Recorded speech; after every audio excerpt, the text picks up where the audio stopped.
You're listening to Open for Discussion, where, man, y'all probably shouldn't have said that. It tends to happen. Let's start the show. 715 East Music Group.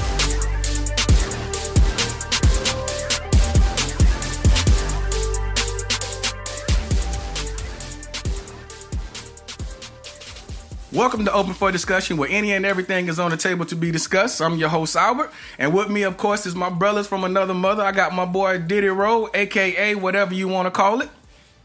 Habari. Oh, that's a new one, man. I appreciate it. I got my boy Cleek the Geek. What it do? And my boy G-Dub. Yo. Fellas, it's been a little minute. You know, I'm gonna tell y'all up front, man. When you shout out to the podcast world. Because a lot of times people don't realize the commitment that you have to make, the amount of time that it takes to actually put a good product together. And, especially with a show like ours, man, we have, various groups. You have, everybody here has a family. So it becomes difficult sometimes to get together and put out a quality product in a timely fashion. So once again, man, I want to say shout out because I think sometimes we take for granted, you see a lot of podcasts up and you just think that it's just easy work. I'm gonna tell you straight up, it's not easy work. It's a commitment, and yes, we are committed to doing this, and we're gonna bring you the best of the best when we do it. Fellas, how's everybody doing, man? It's been a little minute, so let's catch up. How's everything? Diddy Rowe. How's everything, bro? How's the home process going for you right now? It's going good. It's outstanding. That is outstanding. Anything you want to add to that? No. Thank you, man. I appreciate it. So descriptive. Yeah, bro, I'm just answering your question. Yeah, what can you tell? He asked you a question, you answered it. Yeah. What can you tell anyone going through the process about your process and how it's been? It's been a process. All right, we're gonna move on past what you say, Habari? That's hello in Swahili. So that's awesome, man. That is awesome. The culture. He's very, very cultured. Okay. Excuse me, can you say it a little louder for the audience? What you call him? I comment. All right. Quite hear it. All right. Cleet, what it is, man? What's new with you, man? How's the process going for you? Give a little insight. I know that you face some challenges, but you're overcoming them. Yeah. I mean, typical when you're looking to buy a home, you got to get some of you got to get your finances. You got some of those get your ducks in a row, baby. Some of us got those credit cards right out of college. So you got to get that stuff cleared up. Do you have any of your free T-shirts or your hats? You didn't get a Frisbee or nothing? Oh man, nah. Actually, funny for me, I actually signed up for that before because I didn't go right to university, so I was going to a community college. So I got school. I got you. Whoa! Wow, man, just offend half of the audience. Let's just scratch that out. No. So I was at my bank when I got the offer. I was at Bank of America back in the day. And I was sitting there. It was like, I'm 18 years old. They're like, oh, would you like a credit card? I'm like, absolutely. It's like, $3,000 balance. Heck yeah. And I just, there was no turning back for that. You gave an 18-year-old $3,000. You crazy? Right now, you're a millionaire in your mind. So that's how I got into it. But yeah, we're working through that. And honestly, just enjoying the journey, man. Obviously, you would want it to work out a certain way, but as I live this life, I realize it's a combination of journeys, and you just gotta embrace it and enjoy it. So that's what we're doing, kind of as a result of that, I kind of tapped into some of the things that I've been wanting to do for a long time. It'll be more to come on this, but back in the day, somebody say back in the day, I had a Christian clothing line, and let's just say I got back into that whole mix of making designs and shirts and stuff. So I'm excited to keep working on that project. And yeah, man, it's been a fun journey, and got the wife on board with it. And when your wife on board, that's a good place to be. It's a great place to be, man. So yeah, good stuff, man. Good stuff. What's up, man? Dub, your situation is a little different because you purchased when was it? August. August last year. So I guess we would take your perspective more on becoming a homeowner now. What are some of the challenges that you're facing now that you own the property and you can't call that landlord and say that you know things need to be repaired? Well, the thing about buying a house, especially when you buy a new house, you have warranties. So we're still in that phase of calling the landlord. All the things that have been going that we have had issues with. We had to get our flooring kind of upstairs. It was creaking a little bit too much, so we just had some people out in the house. We had some electrical issues going on with one of the lights in the house, and it was straight up call a warranty company, send somebody out, and then have them come fix it. So it's been really good, and we're taking advantage as much as we can during this first year. Now after that will be a little bit different because when you call an electrician, then it's like, all right, well we start at about $100 an hour, and I got to really consider. Should I go to Home Depot and YouTube University this thing versus having somebody come out? YouTube University or a friend? No, not when you're dealing with electricity.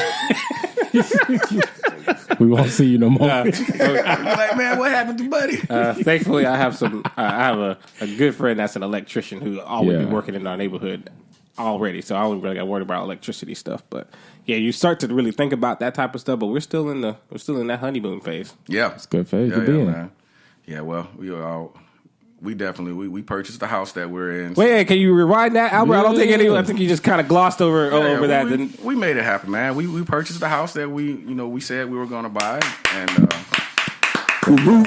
I'll definitely I have to save that to when we have a group show because my wife she's going to want to do more of the testimonial and explain how everything went. But we're still in that phase as well. We have the 1 year home warranty. But, of course, we have to pay for it. But I'd rather pay for a home warranty than pay for, pool repairs and electrical repairs and all of those things. So, man, it's exciting. You always, I wouldn't necessarily say everybody dreams of, owning the piece of land that they're dwelling in. But, that was something that we were focused on because we've had the finances. We would always run into stupid little road bumps or roadblocks.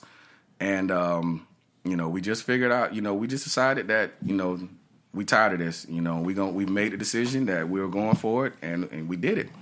So, like I say, I'll let her, when we have a group show coming up soon, I'll let her give the full testimony on, how it all went down. So I'm excited and I love the feeling, man. I love it. Congratulations. Yeah, congratulations. This is a beautiful piece of waterfront property. Yes it is. Yes it is. Trying to be modest. Yeah. Show us your W-2. Nah, man, you don't want to see that. But man, at the gate, man, I have a question for y'all, and it might be just me because I don't know, it might be a petty side of me, but one thing that I have a problem with, and it's a huge problem for me. We had a show a while back talking about pet peeves. Right. I realized that this is one of my biggest pet peeves. Let's get into it. Listen, man, I don't know how y'all feel about it, and I don't know if y'all ever experienced this, but y'all ever hold the door for somebody, and you've had to hold the door for about 4 or 5 seconds and wait for them to walk slowly through, and then they just walk right past you. Don't say nothing. Not a dang thing. Yeah. Dog, I be wanting to snatch him by the collar. That's a high level of disrespect. Dog, it just, I don't know, man. I don't know why it bothers me so much, but I truly get, I feel some kind of way. Especially when you waited on him. I'm like, yeah, you waited on him. He's just going to walk straight by me and not say not a N word. Yeah, that's a big one for me too. So I'm with you on that. It's pretty disrespectful. It's just not. I mean, straight up, even man. If I try as much as I can. If I see somebody holding the door open, I run. Even I don't care how much distance there is. I'm like, oh, okay, let me just, because you don't have to do that. It's. Yeah. I would say it's common courtesy, but obviously common courtesy is not that common. Yeah, I agree. It's like common courtesy. I just did it yesterday. And as I was going into the building, the lady, she started a slow jog. It's like, that's the courtesy. It's like, oh, thank you. Mm-hmm. And then you do the little slow jog and catch the door and walk through. And even if you do the slow jog, that's enough thank you for me. You know what I mean? You don't got to even say it. Absolutely not. I need you to acknowledge the fact that I held the door. I just thought about. I just put that in my mouth. I'm like, wait, you gonna run it? You gonna run straight past me? Like I'm invisible? Yeah. That sounded good. You don't see me. Right. You don't see me out. No, you're right. I'll be probably more angry then. It's like, wow, you just gonna run past me? Bro, the very root of you holding the door is grounded or founded in you wanting a thank you. So that to me, that's your issue. So if you were just holding the door out of courtesy, whether they said thank you or not, Let's you this. wanted to hold the door to be courteous. All right. So okay, I did my gesture. That's observation, So man. Yeah, this is, and I kind of got this a long time ago because it bothers me too. So I'm not saying that it doesn't. So I had to really. It did feel like you were judging me, dog. No, you have to call a spade a spade. At the heart of it, that's just the truth of it. I'm not saying, because that's the same thing. Like if I hold the door right now and somebody doesn't say thank you, I say, you're welcome. That's what I do. Man. You force them to I'm going to teach you acknowledge courtesy. It's like if you're just cruising in the left lane, I'm going to blow my horn. Let's not go back there. I'm a teacher at heart. I will teach you how to drive properly. And so, like I said, I hold the door. You don't say nothing. I say, you're welcome. And I keep on walking. Okay. But at the root of it. And see, to me, this goes to another profession like that I get really irked with when you see people thanking police officers or anyone in the law enforcement field. Now, I'm not saying that we shouldn't say thank you, but if I'm in that profession and I do something and you don't say thanks, that's irrelevant. I'm in a thankless profession. Right. My objective in this profession is not to get thanks or praise. I am here for this purpose. Whether you say thanks or not, it should not affect how I operate in that particular profession. Right. It should be thankless in every aspect. But as a courtesy and as we acknowledge the value of it, okay, yeah, thank you, man, for the work that you guys do. But if I don't get a thank you and I was in law enforcement, hey, again, I'm not in it for the thanks. Right. But to me, that all kind of ties in together. But yeah, you're welcome. Yeah. Okay. Wait. What if like a police officer did something for you? Someone in law enforcement did something for you, and I don't care. They could help you change a tire. They could have helped you, pull your car off the side of the road. Listen, they could have helped if you don't someone. Give me a ticket. I'm saying thank you. But what happens 100%. if you don't say thank you and then you get a response like you're welcome? How would you feel from the law enforcement officer? I think it's warranted. You would think. How would you feel if you? First of all, I'm gonna be like, I'm just gonna stare at you. Okay. Nah, I'm letting you my bad because I Obviously, know how I I didn't feel. want to say thank you. Now, if it was a good gesture, Wait, hold on. So wait, how you gonna get mad at other people? Now, hold on. Exactly. That's what I'm saying. To me, it's more of a matter of a courtesy. This guy said, I don't feel like saying thank you. Well, maybe I don't feel like telling you thank It's a you. scenario where I felt like the officer pulled me over and for no reason or an apparent reason. And they just was like, everything is clean. Have a good day. You're welcome, sir. And I'm already in anger mode. That's different, though. That's I what I'm think saying. this scenario it was like when you said they were didn't give a broken down. scenario. You were broken down. Yeah. So any scenario when law enforcement does its job, right? They just come and help you. Right. So it's like To protect and serve. right. That's their job. So like Brian said, like you hold the door open for someone. He says you're welcome because you're supposed to say thank you. Absolutely. I'm going to teach you courtesy. So a person being in law enforcement, in a thankless profession, no less, teaching someone else courtesy when someone else does something kind to you. You're supposed to say thank you. So would you be offended at them saying you're welcome? No, Not at all. I think they're wrong. I think because if my job is to protect and serve, if I'm a server in a restaurant, you ain't got to tell me thank you. That's my job. Like my family doesn't have to tell me thank you. They do out of courtesy and out of an acknowledgement of what we're doing. And that's what I'm saying. So there's a separation between courtesy and this entitlement that I am entitled to a thank you. I'm not. I'm not entitled to a thank you from my kids. If I'm holding the door. I had y'all.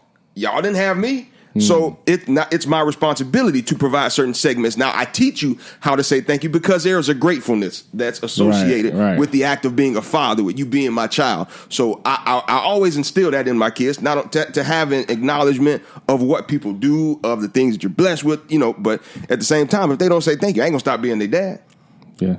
But do you say you're welcome from time to time to your kids when they don't say thank you? Because again, I have an obligation to teach it. Yeah, it's a teaching opportunity. Hey, no, you say thank you. Mama just gave you say thank you. We do Teaching it all them the time. gratefulness. We Yeah. go take the kids to like just say like a day like today, and we go over to Jeremiah's and get a gelato or whatever.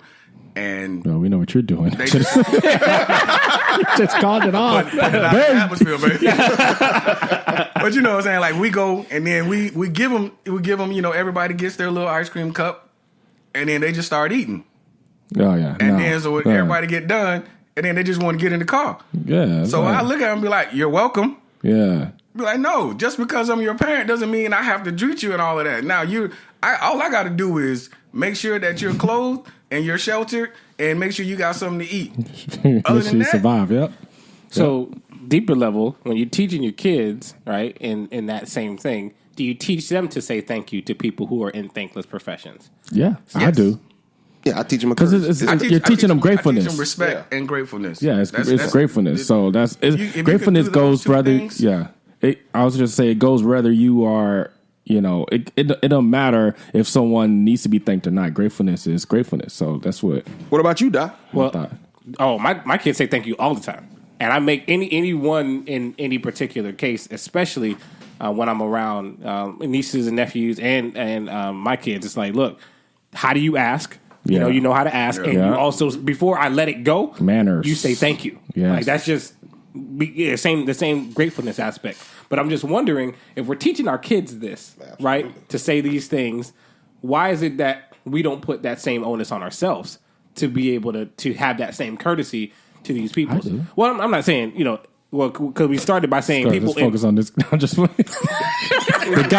guy I want to be thanked, but don't want to thank. I want to choose who you want to be. Yeah, let's focus our energy on. I know I'm speaking nothing but the truth. But like you have your waiters and your doorman. I say thank you to every waiter. I say any doorman. I don't care if you're getting paid for it. You hold the door open for me, I'm saying thank you. And this kind of goes back to, you know, the way I was raised. It was like, I don't care, like who that person is, you say thank you. So should we not hold ourselves as adults to the same standards that we teach our kids? I think what we're teaching our kids is value. Every person has value. I think where opportunities to where you're in that situation where somebody you hold on, they don't say thank you, there's a value aspect that they are that they have or that they don't have. I'm sorry. Yeah. So yeah, they really don't value people in that regards. Like there's an entitlement, you know, especially if it's somebody of a different color. He's supposed to hold the door for me. Or if it's an AVP, he's supposed to hold the door. Mm-hmm. They all get the same response. You're welcome. Yeah, that's warranted. That's warranted, Doc. Yeah, for sure. So okay, in that same light, like, is there, because when we grow older and we become more knowledgeable, do we lose value and lose respect for people who are doing those type of things for us as well? So when a waiter is waiting on you, yes, it's their job, but it's still courteous to say thank you, right? Yes. And a person, you know, holds the door open for you, whether it's their job or not. You know, a person comes, if you're staying in a hotel, a person comes by to clean your room, still say thank you.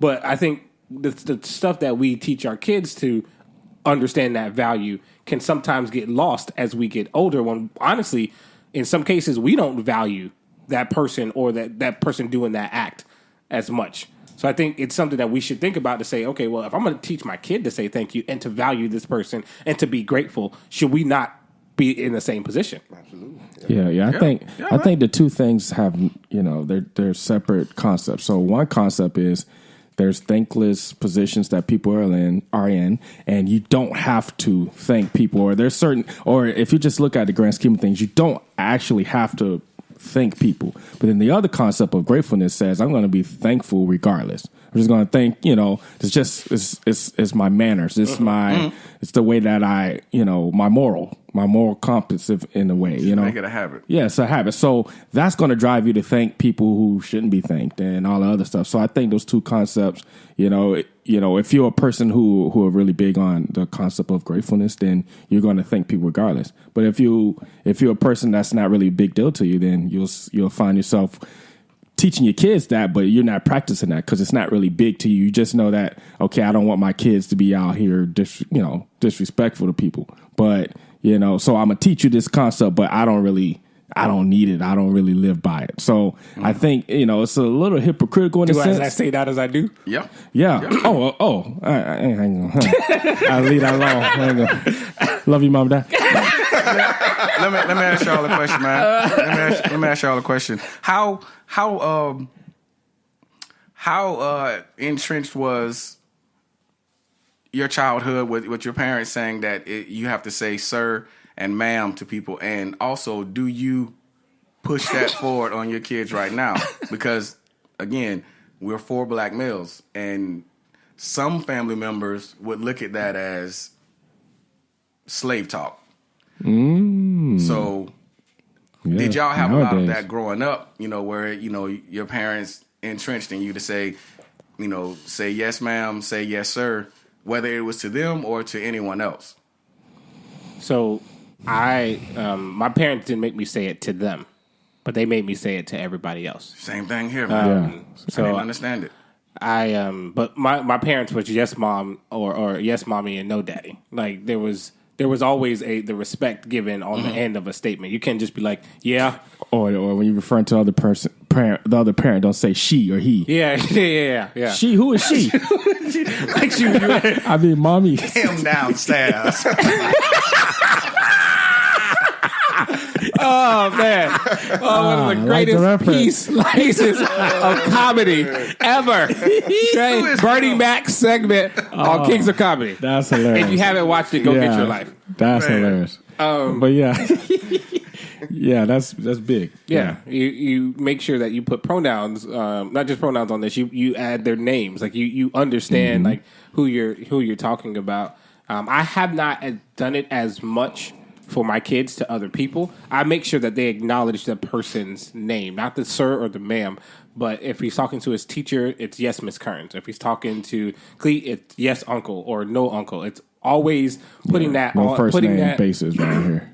Yeah, so putting that first name basis there so that there's an establishment of respect. You're not just going to talk all willy nilly. Now, I was raised, I did yes sir, no man. I think it really has helped me when I was growing up to be humble in a lot of these areas where I thought I was too, even if I wanted to think, it was like, all right, well, I'm going to call this person sir because I'm going to elevate you above me to make sure that I stay where I'm supposed to. I think it was a good self-check.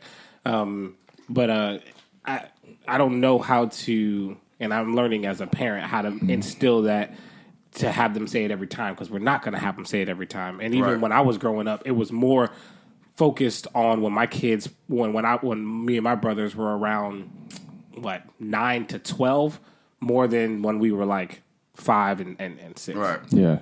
I'm interested to hear.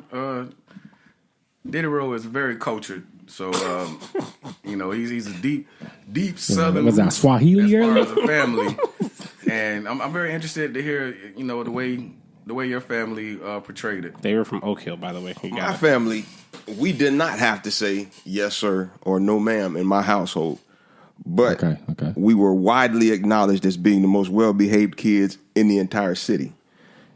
That was because my dad would beat the brakes off you if you did otherwise. You dang right. But now, see, some of my aunts and uncles, they required that. So it was like, if we didn't say it, like, what'd you say? Oh, no, ma'am. Mm-hmm. But again, in our household, we didn't have to use that, those terms. I don't think it's slave talk. Only if you're saying yes, master, no, master, and you're only saying it to whites. Yes, master. That's slave talk. But sir and ma'am, to me, those are just those are manners, titles of respect, and especially if you're doing it to everyone without discrimination. It's just a general respect. I don't enforce it on my kids. I similarly to what Wayne was saying. I enforce respect. It's an adult. There is a level of respect that you give to an adult. So that's what I teach my kids. I don't enforce it to them. They actually do say it. Once I get, if I have to raise my voice, I'm like, did y'all hear me? No, yes, sir. I don't know where they got it from. No. So maybe that's learned behavior. That's when your kids get real smart. It's like, if I say yes, sir, he'll calm down quick. Yes, sir. Yep. So they don't know where they got it from, but they'll use it. It's interesting to me because my mom, she would not allow us to say yes, sir, or yes, ma'am inside of our house. But when we got outside of the house, she enforced yes sir. Respect me outside ma'am. as well. Like for her, that was her thought process was she was like, well, and it wasn't her thoughts given to her by herself. It was her grandparents, her mom. They instilled that in her that when you say yes ma'am, yes sir, that was to them was slave talk. But I was like, this is super weird. You want me to go outside of the house and say yes sir, yes ma'am, because in her eyes you're still being taught respect elders and respect other people. But inside of the house, she wouldn't tolerate it. But in our house, in my house here, my wife grew up with yes sir, no ma'am, yes ma'am, no ma'am. To the parents. To her parents. So it was kind of a small battle because I was like, no, they don't have to say that. And then she was like, no, they do have to say that because when the grandparents come, they do it. So now of course, I'm just gonna be like, okay, it's not a big deal. It's nothing to argue over. So my wife, she does enforce the yes ma'am, yes sir, no ma'am, no sir, and of that nature. But yeah, so I just thought it was interesting. So mine was slightly different. So I didn't get raised saying yes sir, yes ma'am per se, but it would be like Mr. John, Miss Carol. Yeah. So that was the big thing for my parents. It was like you put a Mr. or Miss in front of their name if they're an adult, and to this day I still do that. Like if it's if they're certain years older than me, I automatically like Miss whatever and it's just to me it's a form of respect. So that's what I teach my kids. I think in my household when you're in trouble, I think that's when it was enforced. It was like my mom on a regular basis she didn't really care, but if I'm referring, like I told you earlier, if I'm referring to my dad or if if I'm referring to another adult, it's no he. He did it to me. He. Who is he? Uncle. Okay, call him his name. Whoa, my God, So it no matter we could be at Disney World on the ride. And I'm like, he. Who is he? He's like, whoa. You're like, where your uncle at? Yeah. He over there. He. So it's that. I'm answering the question. That's the truth. Yeah, you couldn't answer with that. You don't call them by their name. It's always growing up with your brother, sister, or Mr. or Mrs. Right. That stuff. Now I enforce that with my kids today. Right, and also, that's the biggest thing. Yeah. Bad examples of that in adults who say just people's names. And I think I cringe when I hear it, especially when you're talking about someone who's in their 20s or maybe their 30s addressing someone who's in their 50s and 60s. Yeah, that's what I'm saying. Like, don't stop when you're just a kid. Yeah, it's like, absolutely not. Yeah. It's like when you hey, Paul, it's like, whoa, that dude is... Dude, this dude's 70 years old. Like, come on. What are you doing? He earned that, bro. Yeah. Mr. Paul or whatever. Now, if the person comes out and continuously says, don't call me that, Mr. Yeah, that's fine. I'm not but I'm going to mess up 10 times anyway, just calling you, just... And I realized, too, just meeting different people, that this is a Southern thing, too. The whole putting the Mr. in front of the name, like, that's not necessarily a widely spread practice.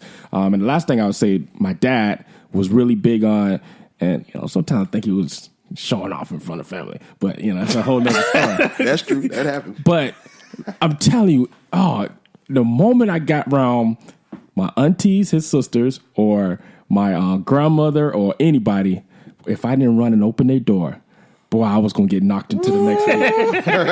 And it was like, and it would always catch me off guard because I was just like, mind me, he's like, what are you doing? Get that door. I'm like, why you ain't getting the door? That's what we normally do. It's not common practice, sir.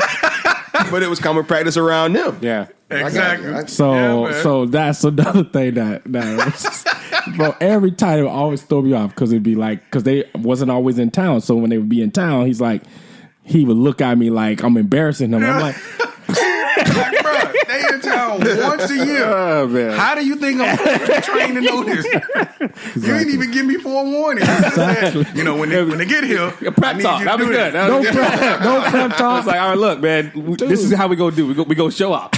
So you had that thing growing up too, man. Switching it up. Yeah, man.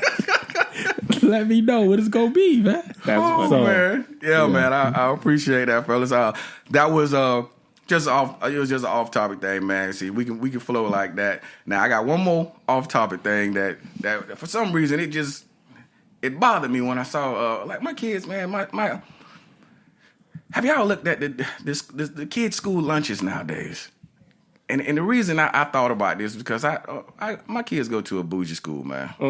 You know, and they're a little uppity, and so like I went in their little cafeteria thing, and they had like avocado, tomato sandwiches on toast. And I'm like, what is this? They had like some hibiscus flower tea and you know what I'm saying? Hibiscus. Oh, I'm like, Lord. man, what happened to the good old? I mean, just hardcore. The box Listen, man. carton milk. Yeah, that was the jump, man. What is some of your guys' favorite? You know, what was your favorite school lunches, man? When growing up? Oh, that pizza, boy. That pizza man, be on point. Woo! I don't know if that was Tostinos. I don't know what that was. But Square pizza. No, that square pizza with the square pepperonis. Yeah. My goodness. The Salisbury steak. Salisbury steak was good. Yeah, That was spaghetti. good. Spaghetti was The good. rib sandwich, all of that stuff was good, The man. thing is, The you big know, cookie. I had the big cookies. No. God, dog. Why I got to do it? we didn't have. I didn't remember. Some jerk, man. Y'all had a big cookie. God, maybe that was just my school, man.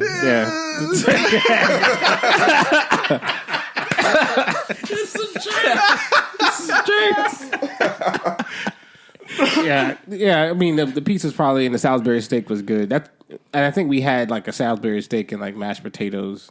That was like, but that didn't last too long. And then once I got to high school, I basically ate whatever I want to every day. So Yeah, I bought lunch. Y'all were able to leave campus and stuff? we weren't supposed to, but Yeah, we definitely weren't supposed to. got a couple friends with seniors when I was a freshman, and made that thing happen. Yeah, we didn't leave lunch. We didn't leave, but they brought like McDonald's and those kind of things to our Really? school. Yeah. They brought it to your school? Yeah. Oh wow. Nah, They brought Papa John's to my school. That was it. Though. Didn't that Turner was Tech? class. Didn't they have like class a? projects? Didn't they have like a food court? I used to hear about Turner Tech having a food court. They I might. never. I don't know if they do. Yeah. I can ask my mom. Yeah. Yeah. Ask her. Yeah. I heard this school. I used to hear about it all the time. Like, yeah, they got a food court with like it wasn't like super legit restaurants, but they had like a few restaurants in the high school. And I was, Man, I never had any of that. yeah. We had vending machines. We get some Lance cookies. Get some the Lance Lance. white cheddar popcorn. Okay. And then the pizza was on the agenda at least 3 to 4 days a week for me. I ain't even care. I don't. They had pizza like that often? Well, we had options. You can either get the main lunch or you can have a pizza. Oh, or you can get a yeah. salad or something I like remember that. Yeah, I remember that. I used to judge every kid that used to get the salad. Dog. You got this big old fake processed piece of turkey meat in there. Like, what are you doing with your life? Dog, you're not, Judge 'em. Healthy options, you're man. not eating healthy. Healthy You're options. eating a glob. Dude, I can imagine. I wonder if kids doing Uber Eats, bro. They probably are. They probably are now. You don't have. I don't think you have to Bro, be they 18 got to it do. made. No, it's a totally different world, man. Well, they Yikes. better have some money from the Uber Eats because it ain't cheap though. Oh, some of these kids rolling. Come on, man. Parents, that's all they do is give them money. Y'all used to squad up For what? when y'all used to go to lunch. Y'all used to have y'all little area that y'all sat in with the cool kids. Absolutely. Oh, of course.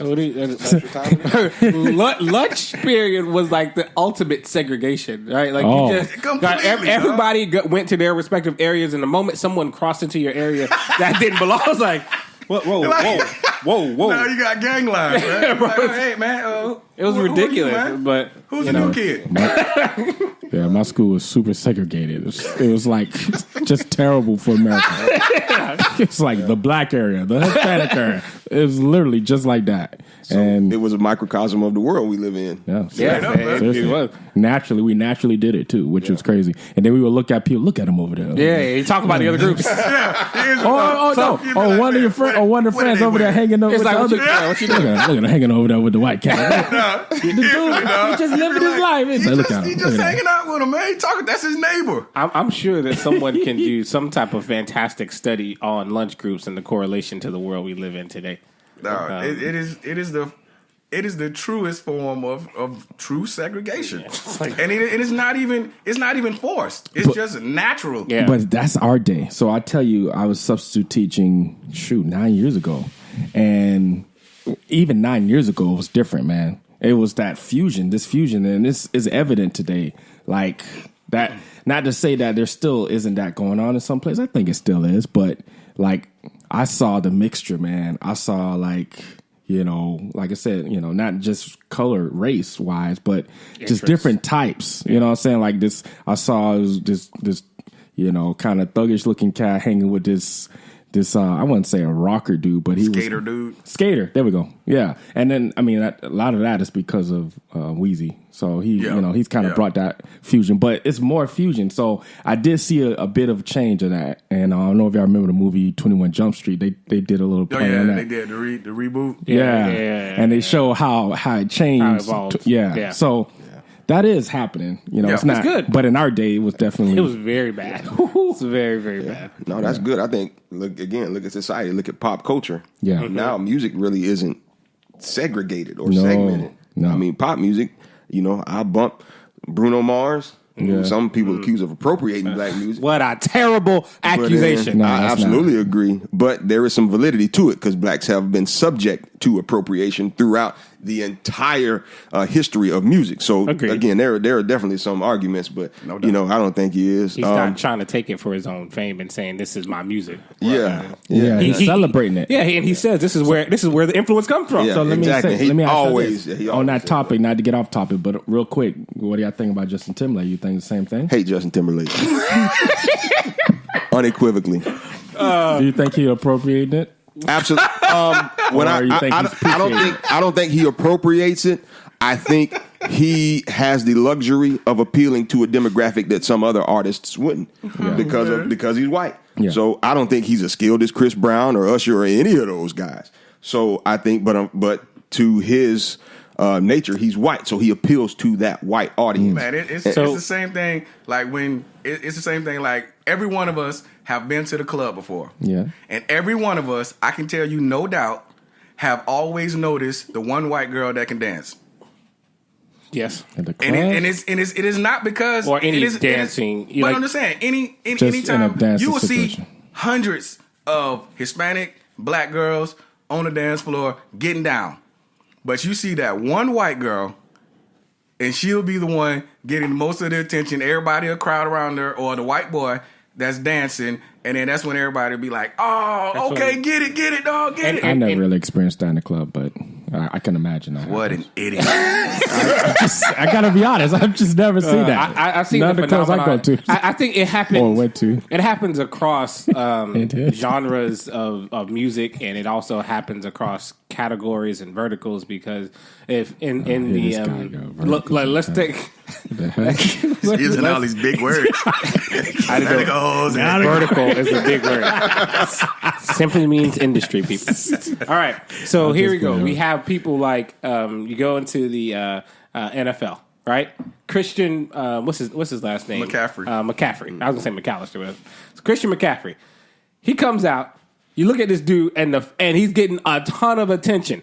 Is he doing more than most of the running backs in the league? No, Nope.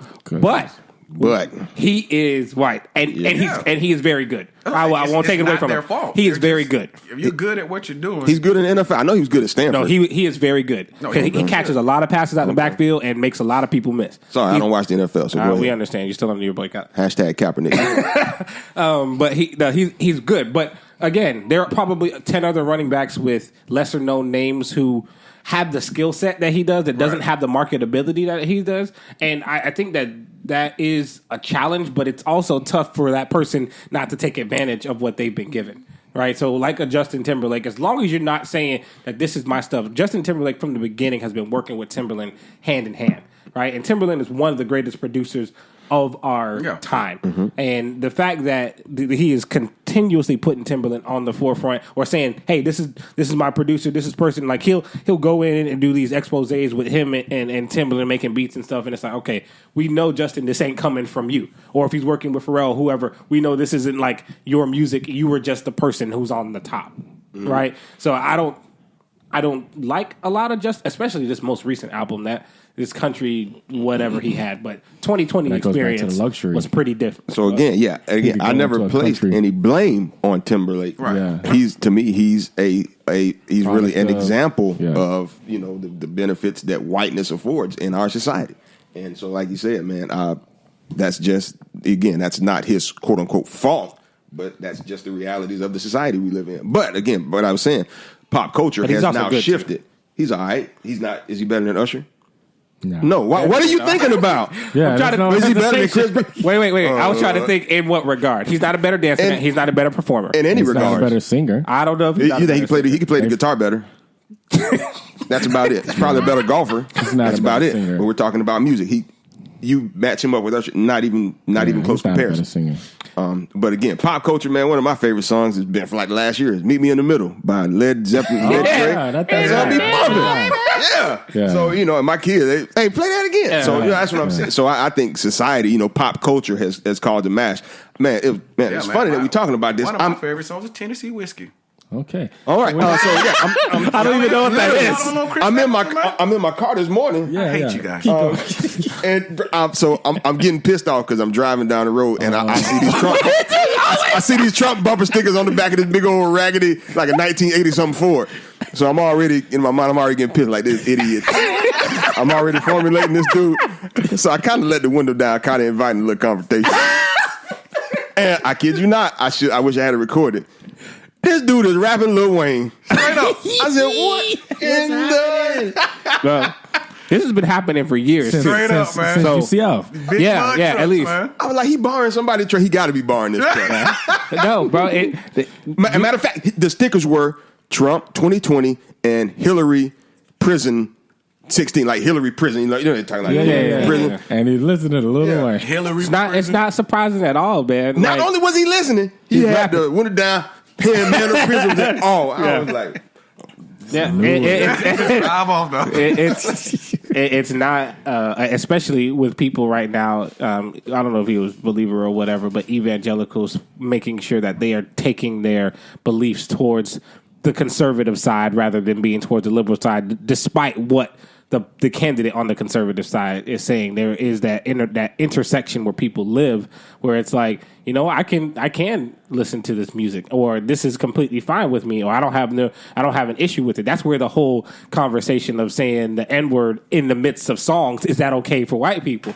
And it's like, oh no, it's not okay. But it's like, I'm rapping the song, and to be honest, when we're talking about album sales, who's buying? Who buying albums? oh, exactly. You don't hear the artists talking about don't be saying the N-word. Not at all. So I mean, it's that really, really funny. I remember like when we first got to UCF, it was mind blowing to me because it wasn't as prevalent when I was growing up. You had maybe like that, like Al said, that one or two. It was like, oh, okay, well, you understand the culture. You be selling the CDs, burning CDs or whatever, and then you come to college and it's like, wait, you know this song? Wait, man. Can't Mess with the South by Trick Daddy? Wait, you know all the lyrics? Man. Oh, okay, cool. But Wow. music does that to you. Yeah, man. This was y'all didn't even realize this was a perfect segue to my next question, man. Is now we've had to face this and definitely strongly within the last 2 to 3 years, and that's dealing with being able to separate the artist from the person's acts.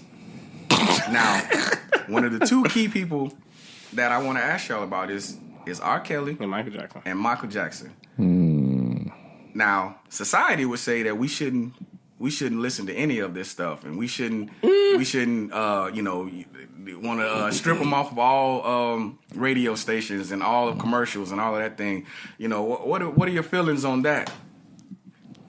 Dang. So I don't think yeah. society is telling us one way or another. I think there are people who are split in society, and this goes across racial lines and believing lines. I've heard people say, "Man, R. Kelly's still R. Kelly," or like, this remix to Ignition, it's still my jam. You know what I mean? It is a good like, song.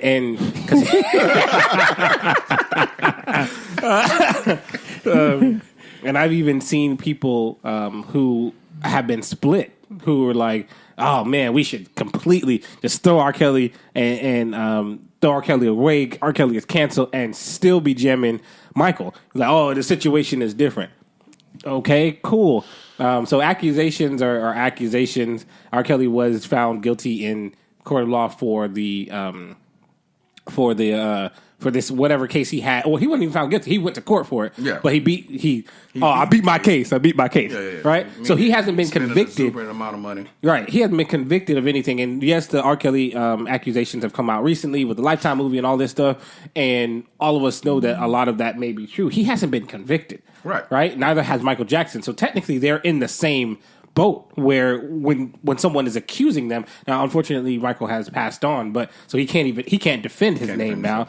So, but I've seen people like, oh, I'm gonna support this one, I'm not gonna support this one. It's like, look, you do what you do, right? Society has to do a better job at not telling other people what to do if they didn't ask you.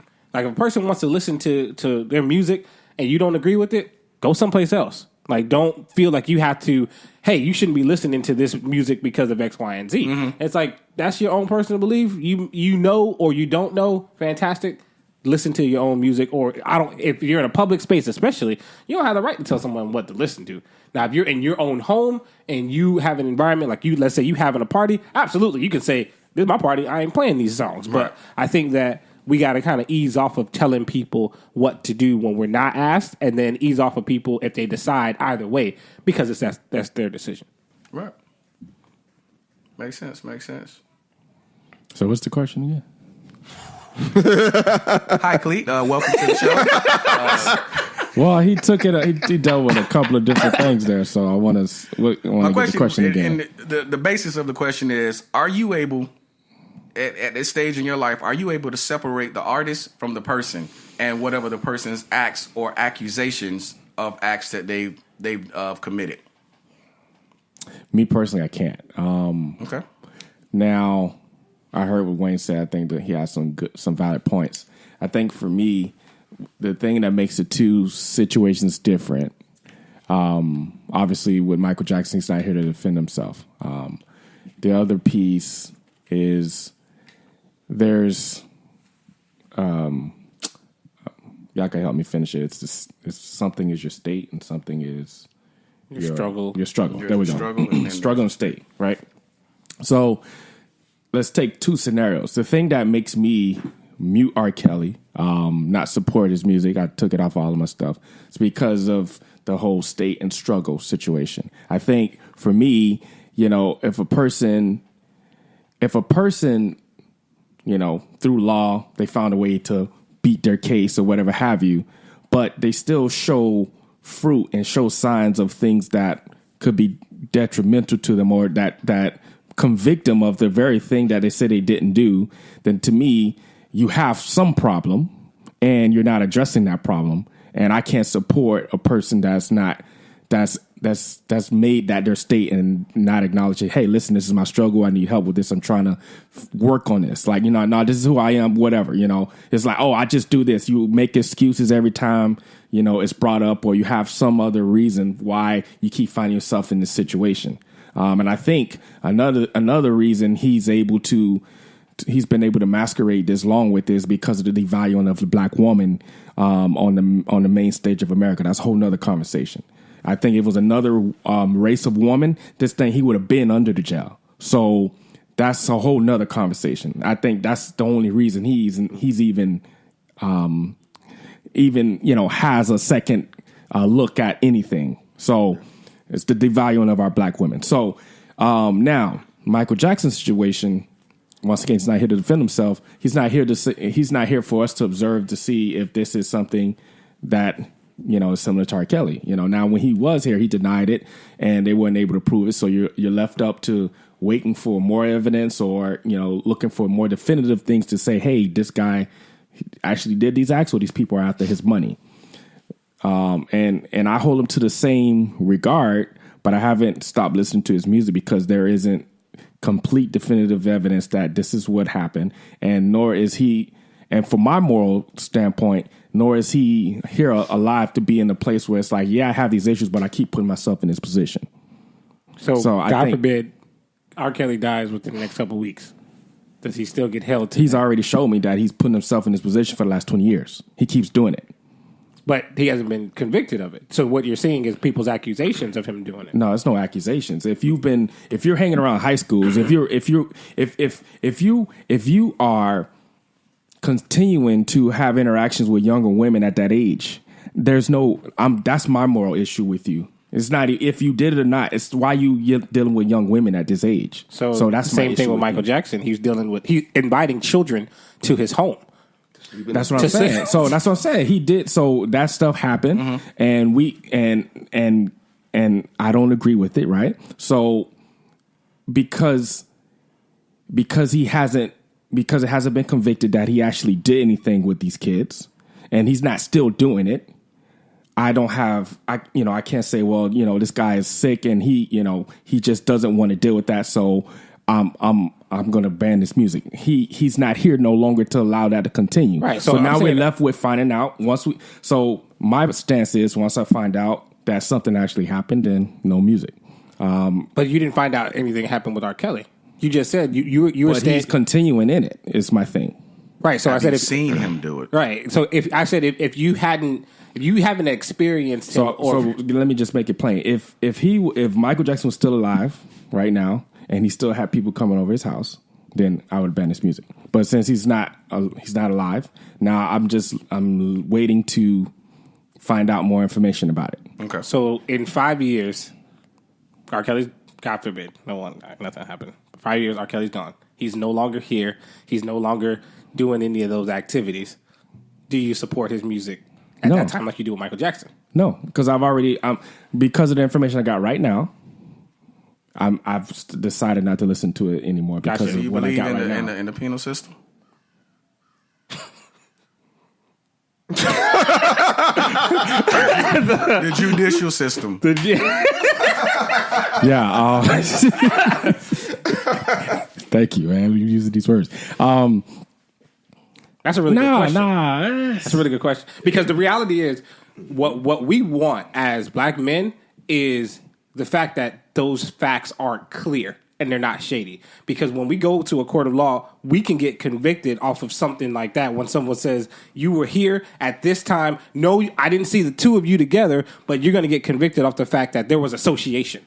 Right? We don't want that because they're already throwing us, in jail for less. So we want concrete evidence. So that's a really good question. Now, do you believe in the justice system? And if you do, then that guy hasn't been convicted. And yes, there's accusations, and I'm not saying any one of those women are lying. In fact, I believe that they're telling the truth. What I'm saying is I don't think that we can differentiate what happened with Michael, which is accusation-based, and what's happening with R. Kelly. Because even up until the time that, he transitioned and passed away, we don't know what stuff was happening then. Right. You know what I mean? So it's like... So I'm on the fence with Michael now. Okay? He's not clear out the water. Why you bringing your voice up, man? Because it's Mike. Because it's Michael Jackson, man. He made Thriller. Let me be I'm on the fence with him, but let me be explicitly it's some clear. good music. It's really hard, okay? No. So I really need some definitive evidence. Now, R. Kelly, I could knock his music. No. I'll survive. Okay? I'll concur. Like I still listen to Michael Jackson. Right? I'm not saying that, but what I'm not doing is saying that R. Kelly, this is the reason why I'm getting rid of you and why I'm not listening to Michael Jackson. I think for me, I have a passion for the black women, and I think that's my issue right there. And I just don't like how I even with the penal system, I don't think there's just enough. Say the penal. Penal, right? You said it right, brother. Yeah, man. I don't know why I ain't trying to knock it. Yeah, that's all right. For no reason. Wait till the next intro. Don't worry, man. Nah, you can't trust Brian, man. So,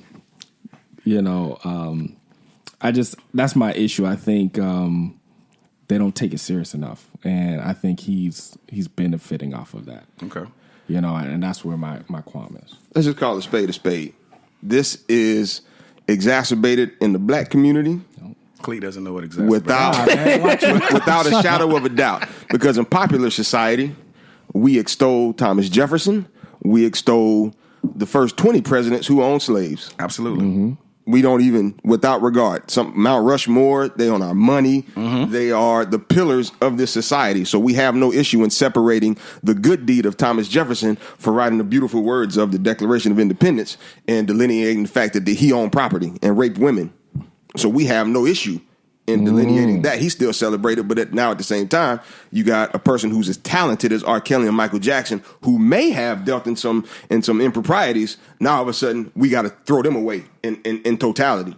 So wait, I have a question for you. Who do you feel like is the main group of people trying to throw them away? Black people. I've gave this analogy before. I look at Showtime at the Apollo. I grew up watching it. And one thing that I always found to be perplexing was the sympathetic plight that we had for whites on that show. Black people come on the show, and you bad, the Sandman is coming. That goes back We to what I booing was you. saying. That's what I was saying about the dancing. The white person come girl, on the stage. white boy. Oh, bless his heart. They gonna sing with you. Yeah, bless his heart. I'm not saying something's wrong with that, but if there is not equality, regardless of race, regardless of gender, if there is no equality, then we're subject to placing value on certain and not on others, and our criticism and our level of acceptance varies based on skin complexion. So, like I said, we still extol Thomas Jefferson. I mean, the words of the Declaration of Independence are absolutely beautiful. We hold these truths to be self-evident that all men are created equal, endowed by their creator with certain inalienable rights. Among those are life, liberty, and the pursuit of happiness. But we really don't mean all, because I got these 200-something slaves right here on Monticello. They better get to work. Matter of fact, Sally, come in here and give me some, girl. Matter of fact, I'm coming. Like it or not. So, but do black people know about that type of stuff? That's not all do. Not all do. And so some do, but they suppress it. Yeah, some honestly, I wouldn't know if my mom wasn't a teacher. Exactly. I wouldn't know. The bulk don't. I mean, I really didn't know until college. I really didn't start studying culture until I hit college, and it wasn't even my class. I was going to an African American studies class. I wasn't even in great the class. I took that, and they had Bobby Seale in. I didn't even know who Bobby Seale was. Actually, I did. I looked at him. I was like, wait a minute, Black Panther Party here. And so from that point on, and he said some stuff that was just mind blowing. And that's when I started studying more stuff. But so that to me, that's the first thing. So blacks, we have this judgment to where we are most critical of ourselves. And to me, nothing is wrong with that, because I'm most critical of myself. Because I know my potential. I know the foundations to which I was raised. I know all the giftings and all the abilities that I have, and I know a lot of stuff that was poured into me. So no one else can be like, "Oh, baby, you doing good." No. I expect more from myself. So I'm not saying there is anything wrong with that, but we have to be knowledgeable about the attacks on figures, especially figures of our own, while we extol figures of the opposite race who've done far more egregious things. Never excusing any type of sexual behavior or rape or molestation. That has no excuses. But as we talked about, neither one of them brothers been convicted. Right. And so now you go to, you don't, just because you're not convicted, doesn't mean you're not guilty. We saw this, and we see it every day. We see George Zimmerman wasn't convicted. We saw, especially during the civil rights movement, these mobs who would lynch, murder brothers, none of them were convicted. That don't mean they weren't guilty of it. So there's two criminal justice systems. Actually, there's more than that. You have one for the wealthy, you have one for blacks, you have one for whites, you have one, and so there are a lot of segments. Yeah, so that's what I'm saying. So do we have faith in the criminal justice system, or do we believe in it? I absolutely don't, because there are different criminal justice systems. I mean, even if you go to policing, like if you look at police, blacks experience police differently than whites. Like, like we seen growing up, the representation of police in the white community is they call them out, your cat up in the tree, they gonna call the police, he gonna pull the branch down, the cat come out, he gonna take Johnny around the block in the car just to show him how it feels to be in a squad car. God dang it, I don't know where that police was, but they weren't like that in my neighborhood. And I don't want to ride in the back of a squad car at all. Exactly. When police in your neighborhood, you better get your behind in the house. They wasn't coming around to rescue cats and give you a ride in a patrol car just so you can see how cool it is. They're going to turn the sirens on, and no, that just wasn't our experience. So that's where we have to be mindful of, man. There are different systems. MLK called it, there are two Americas. And I would venture to say there's even more than that, especially based on, there are a lot of categories to which it falls. So that's what I'm saying, man. We can't cast people off because of accusations. We've got to be aware. We've got to be cognizant of, not throwing people away, especially when we extol people who've done the exact same thing, if not far more egregious things of the opposite race. And if that's the fact, we would have to throw MLK away. Let's just be honest. Absolutely. Yeah. Because Absolutely. he was a nymph. Yeah. And not just with his wife. I'm a maniac. Yeah. Yeah. And so, And accusations. Never, no one ever had proof. well, the FBI, they spied on him. They sent correlative recordings. You hear this? We even think it was some men in here, too. They literally, so we have it. But that does not diminish the fact that this guy was literally sent for a certain time for a certain purpose. And he was, to me, the greatest civilian American in our country's history. So I want to hear something real crazy. I just thought about this. We extol, because we're believers here, just in case y'all didn't know. We extol people in the Bible who've done some crazy, egregious things. Come on, man. Like David killed another man. Yeah. Another man. Just because you don't hit his wife. Bro, he sent him to the front lines to be killed. Straight up. Because I done knocked your wife up. Come on. That is like... Gotta figure out a way to get rid of this guy. Straight up. Hey, nigga. Hey, boy. Going to the front line. Hey, going to the front line, right? Go there. Just so I can... Exactly. So that's what I'm saying, man. Moses was a murderer, bro. We can't let society shape our view and our perspective. I agree. Man. So let me okay, I know you got some other points, so let me make sure my point is clear from earlier. State and struggle. So that's what I'm harping on. So those guys you mentioned, I don't know about MLK, the guys in the Bible, that wasn't their state. There was a struggle. So that's where my moral disposition comes. It's like if you are, you're making this music and it's great art, but if there's something that someone's like, hey man, I see you doing that, man, that's not right. Oh man, no man, ain't really that what you think it is.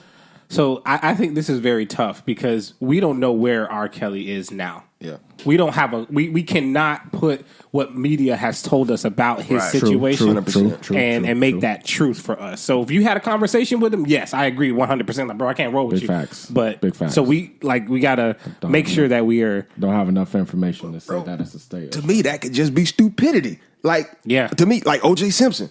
Bruh, you done got the biggest break in 1994 or 95 whenever the verdict came down, and all of a sudden, 94. bro, you gonna go to Vegas and try to shoot some people over a shirt, over some memorabilia? Yeah. Bro, do you know they've been trying to get you ever since then? As soon as they did that, gotcha. Now you going to prison for prison for taking your own stuff. Yeah. Where that happened at? So that's just stupidity. And again, that argument could be made for R. Kelly, bro. You just making bad decisions. And this is just based on what we know. I don't know him closely. I don't know him intimately. Yeah. And then like I said, man, look at dude who's in the White House. True. This guy, you ain't cast him aside. 7 bankruptcies? Yeah. I mean, he hates immigration, but all of his wives have been immigrants. And every building he had, his buildings were made by illegal immigrants. Yeah. He would say that, I just took advantage of the loopholes. Yeah, so that's what I'm saying, man. We've just got to be careful. There is always a hypercriticism amongst ourselves. Yes. I mean, I remember growing up watching the news, and in my family, when you see the headline, you're like, oh, God, I hope it wasn't a black person. Oh, God, I hope it wasn't. Oh, God, it was. Now, all of a sudden, like, it was almost as like, I did it. Yeah. It's all of that shadow would be cast. You representing all of us. Yeah, but, and that can't be, man. Everybody in here got vehicles, but, we ain't going to stop driving just because Henry Ford was a racist. Straight up. Heck no. So we ain't gonna separate our vehicles from the fact that this dude doing it was a racist, or we all go to Disney World, and Walt Disney was a bigot. But that's been refuted. But it's been refuted. But he ain't here to defend himself, so he's a racist. Yeah. So so that's what I'm saying. So, I get you. But now we're gonna still go there. We don't need no hard evidence because it's something that kind of pacifies, or we can just kind of gloss over it because it provides us enjoyment. Yeah. So, but we're hypercritical when it's us. Yeah, when it's us. Yeah. And again, not saying criticism isn't warranted. Criticism is fine. Definitely and warranted. It's needed. Yeah. My God. Yeah. But yeah, man, I'm just careful when it comes to casting somebody off in totality. Yeah. That's good stuff. My kids love Michael Jackson, by the way. Yeah, their favorite artist. man. They love every Michael Jackson video. Michael Jackson song come on the radio. You can't get rid of Michael Jackson. It's fantastic. Yeah. It's fantastic music. I mean, you can, but again, where is that coming from? Like, is that coming from? Because the reality is about Michael Jackson and others, we've known about these accusations for decades. Right? Yep. Like this isn't something brand Well, both new, guys. Yeah. Yeah. So it's like, so now we're making a big deal out of this. Yeah. That's my I mean, it's a big deal because they just came out with shows for right. That's why And it's the media, and now it's the media driven agenda. Who's behind it? Making these accusations more real to us now, as if they matter right now. I don't think that it has a whole great deal against R. Kelly, but Michael Jackson, it definitely has an effect. Even though Michael Jackson, the state, his grandchildren won't ever have to worry about money. Not at all. I'm trying to find a way to hold it up, though.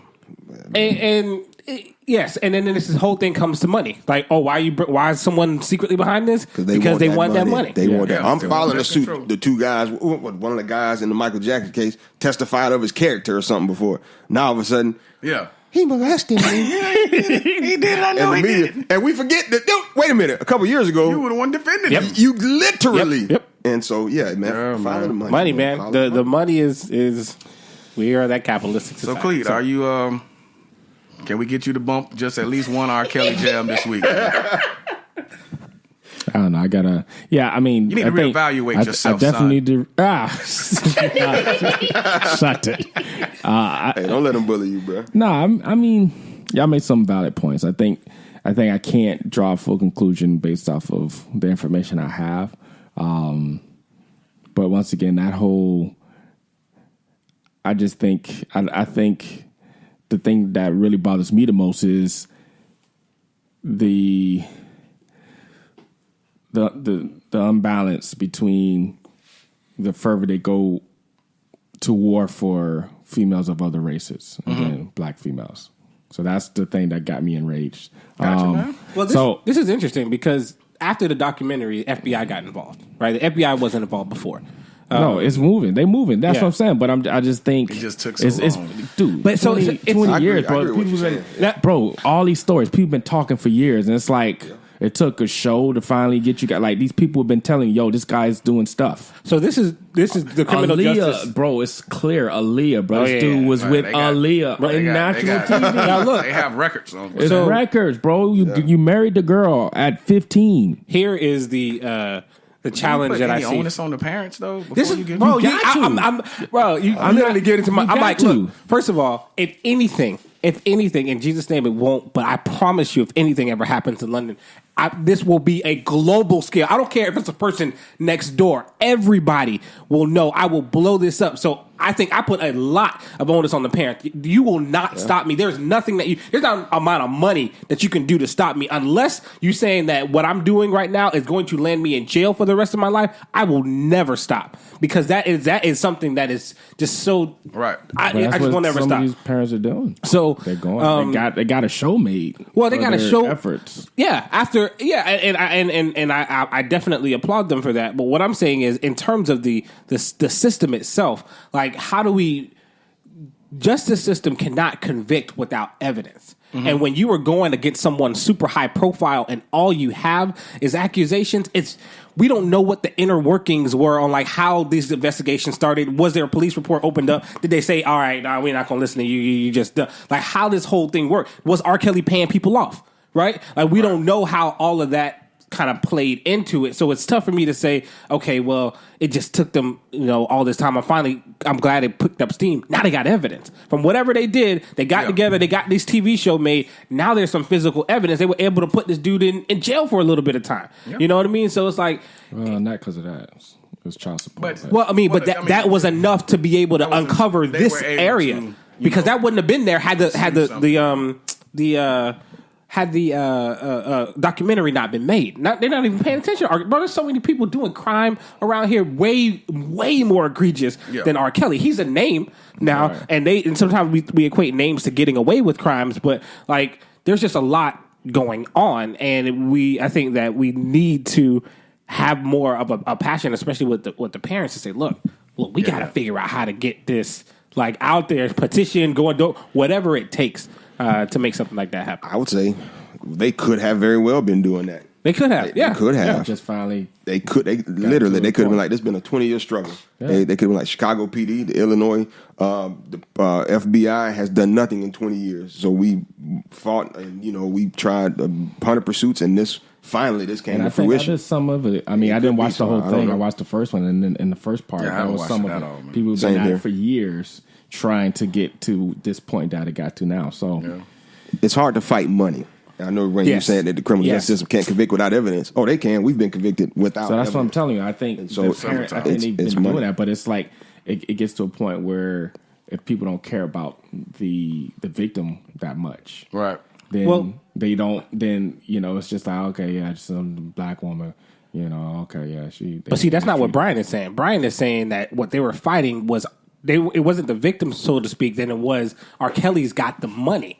He's a multi-millionaire. I don't want to make this about race. You can't tell me a white female they're not gonna go to the end of the earth to convict a black male treating a white female like that. History has shown Emmett Till got murdered. So that's what I'm Period. saying. I'm saying it's not. It's a It valid won't be point. no It's a valid 20 point, years. man. It's Yeah. not gonna be 20 years, The- bro. the Central it's Park- like if there was any story of this happening with a white female, this thing would be in 24 hours. And I want to address that modifier you said. I don't want to make this about race. A lot of times, or in some situations, it is. So we shouldn't have to give that modifier because if that's a valid point, why should I have to, give that it's a valid statement? point. Yeah. All right, it's not about race. No, some things absolutely are. Gina 6, Central Park 5, and I would say that for me, Gina 6 was like one of the instances that stand out in my mind to where justice was brought to them brothers because there was a national plight that ended up being undertaken. We had people from UCF going. Exactly. Yeah. And it took a community to get justice for these brothers. Yeah. Had not, and their parents was fighting. I remember seeing an interview their parents, we've been fighting, but we couldn't get anywhere. So it took a national outcry. It took the rallying. It took, the organizing to get justice. That shouldn't be the case. There should be liberty and justice for all. But we really don't mean all when we wrote it, because clearly, certain things are implied. Because blacks ain't no justice for y'all, and so that's why when you hear a cry of Black Lives Matter, and you hear people say no, all lives matter. Well, y'all been saying that since the beginning, but you never really meant it. Yeah. So, So- it don't have any. Yeah. Yeah, so it doesn't levy the same meaning to us as it does to them. So so that's why that's just the root of it, man. A lack of historical perspective is what causes a lot of the issues that we have today. It doesn't allow us to see the root of what's happening. Right. And because we like history in America, we love it. We celebrate 4th of July every year. We celebrate April of 1865. Yeah, we celebrate. The end of the Columbus Civil War. Day. We celebrate our independence. We celebrate these days. So we love history, but we only like it from the perspective that makes us feel good. Yep. Yeah. Not from a true Yeah. perspective. Yeah. Yeah. Yeah. So Good stuff, fellas, man. That's a great place to stop, man, because we can go on about this for pretty much till tomorrow, just full on, and still have more and more things that's going to come up and that we're going to talk about. Overall, just educate yourself.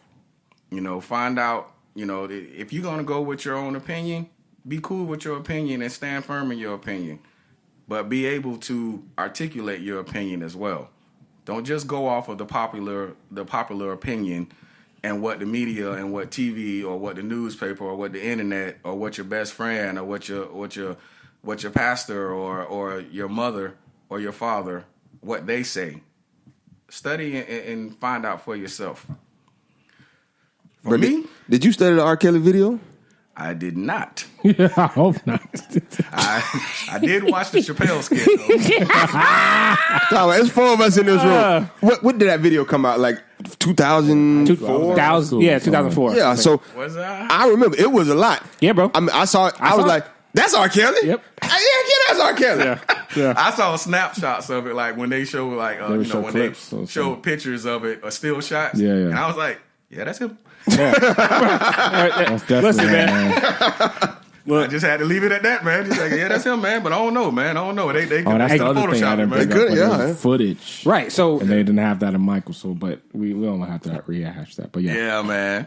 But we gonna get out of here. Yeah, we could keep going. Yeah. I say, man, we'll keep going. Especially y'all up in here lying like y'all didn't see the video. I got my boy. I didn't say that I didn't. Yeah, exactly. Yeah, From me? I'm talking about Alan Cleek. My boy Diddy Rose, my boy Click the Geek, and my boy G Dub. All right, y'all. We out of here. All right.